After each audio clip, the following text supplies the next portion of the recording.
सोचिए एक ऐसे मंदिर के बारे में जिसने खुद अपने ही विनाश की भविष्यवाणी कर दी हो। एक ऐसा धाम जहां हर साल घटने वाली एक रहस्यमयी घटना ये इशारा करती है कि शायद बहुत जल्द ये मंदिर दुनिया की नज़रों से ओझल हो जाएगा। आज हम बात कर रहे हैं उत्तराखंड की बर्फीली वादियों में बसे बद्रीनाथ धाम की, जो सिर्फ एक तीर्थ स्थल नहीं बल्कि अनगिनत रहस्यों और दिव्य चमत्कारों का घर है। और यही सवाल इस पूरे विश्लेषण की जड़ है। हम सिर्फ मान्यताओं की बात नहीं कर रहे हैं, बल्कि एक ऐसी भविष्यवाणी की बात कर रहे हैं जिसके सबूत आज भी देखे जा सकते हैं। बद्रीनाथ धाम, जिसे धरती पर भगवान विष्णु का घर या दूसरा बैकुंठ भी कहते हैं, अपने भविष्य को लेकर एक बहुत गहरा राज समेटे हुए है।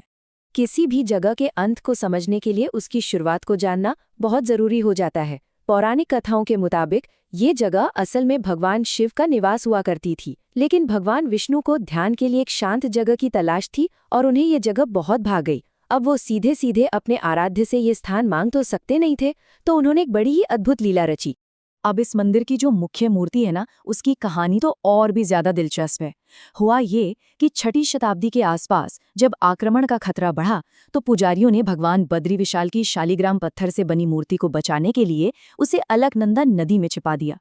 सदियों तक वो मूर्ति नदी की गहराइयों में ही रही। फिर 7वीं शताब्दी में आदि शंकराचार्य को ध्यान में एक दिव्य संकेत मिला। वो सीधे नारद कुंड पहुंचे, उसमें छलांग लगाई और जब बाहर आए तो उनके हाथों में थी वही खोई हुई दिव्य मूर्ति।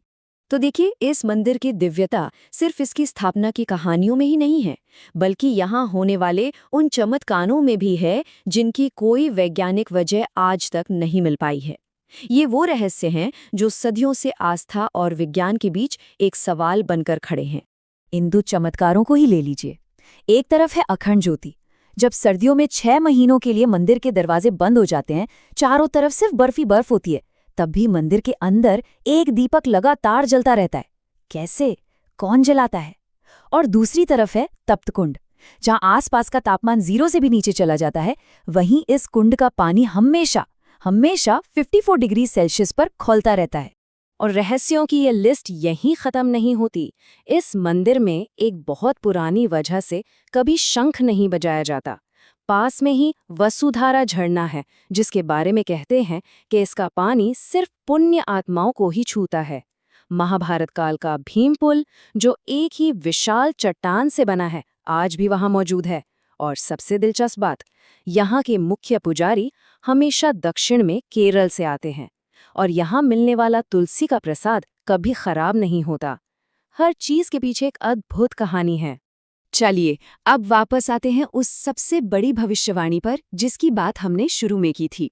ये कोई सुनी सुनाई बात नहीं है, बल्कि एक ऐसा संकेत है जिसे जोशीमठ के एक मंदिर में साफ साफ देखा जा सकता है, और ये सीधे सीधे बद्रीनाथ के भविष्य से जुड़ा हुआ है। जोशीमठ में भगवान नरसिंह का एक प्राचीन मंदिर है, और वहां भगवान की एक मूर्ति है जिसके बारे में श्रद्धालुओं और संतों का मानना है कि उस मूर्ति का एक हाथ धीरे धीरे हर साल और पतला होता जा रहा है। ये सिर्फ एक मान्यता नहीं है, बल्कि एक ऐसी घटना है जिसे लोग दशकों से अपनी आंखों से देख रहे हैं।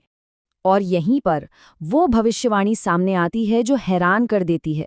कहा जाता है कि जिस दिन भगवान नरसिंह की मूर्ति का ये हाथ पूरी तरह से टूटकर अलग हो जाएगा, उसी दिन नर और नारायण नाम के 2 पहाड़ आपस में मिल जाएंगे, और ऐसा होते ही बद्रीनाथ जाने का रास्ता हमेशा हमेशा के लिए बंद हो जाएगा, और ये पवित्र धाम भक्तों की पहुंच से बहुत दूर चला जाएगा। तो अब इसे समझें कैसे? यहाँ 2 अलग अलग नजरिए हमारे सामने आते हैं। एक तरफ आस्था है, जो इसे एक दिव्य संकेत मानती है, एक चेतावनी। वहीं दूसरी तरफ विज्ञान हमें याद दिलाता है कि हिमालय का ये पूरा इलाका भूवैज्ञानिक रूप से बहुत ही नाजुक है। यहाँ लैंडस्लाइड और भूकंप का खतरा हमेशा बना रहता है, और क्लाइमेट चेंज इन खतरों को और भी बढ़ा रहा है। तो बद्रीनाथ धाम असल में हमें कोई आखिरी जवाब नहीं देता, बल्कि ये इतिहास, गहरी आस्था और कभी न खत्म होने वाले आश्चर्य का एक शक्तिशाली संगम है। ये एक ऐसी जगह है जहां हर चमत्कार के पीछे एक कहानी है, और हर कहानी के पीछे एक गहरा आध्यात्मिक मतलब छिपा है। और आखिर में ये सब हमें एक बहुत बड़े सवाल के साथ छोड़ जाता है। क्या अखंड ज्योति का जलना, तप्त कुंड का उबलना और नरसिंह मूर्ति के हाथ का पतला होना, क्या ये सब सच में दिव्य चमत्कार हैं या फिर ये प्रकृति की जबरदस्त ताकत के संकेत हैं जिन्हें हमारे पूर्वजों ने आस्था और कहानियों की भाषा में समझा और हम तक पहुंचाया? इस पर आपका क्या विचार है, हमें कमेंट्स में ज़रूर बताइए।